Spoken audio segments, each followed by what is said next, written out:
Hi guys, so just a quick one. So I've spoken to a couple of members this morning in the gym about the importance of kind of understanding your 1 rep maxes. I thought if we did a video, then everybody can access this and come back to it.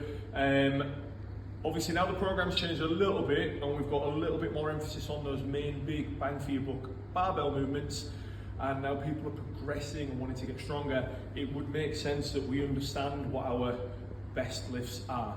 The issue with it is we don't do any testing, and I'm not a huge fan of 1 rep max testing just because of the dangers and the injuries that might come with that.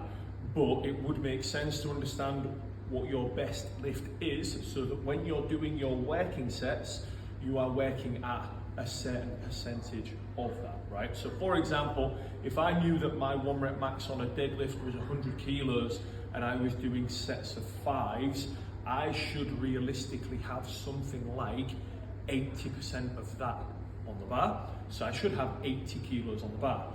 Now you've got a bit more time in your session and there's only 2 movements in the strength block.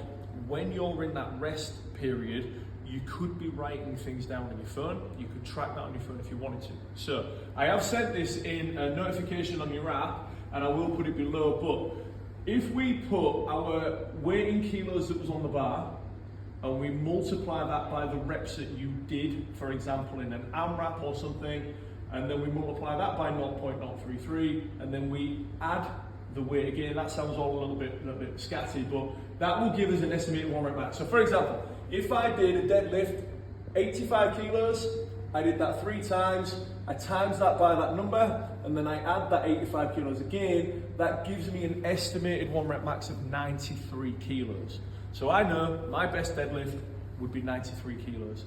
Then I know what weight I would need on the bar, whether I'm doing 3s, 5s, 8s, what have you, and I can tell you that and guide you when we're at the gym, okay? So hopefully that makes sense. If you've got any more questions on that, give me a shout. I know it sounds a little bit scatty, but if we want to progressively get better, it would make sense that we know what our best is. All right, cheers guys.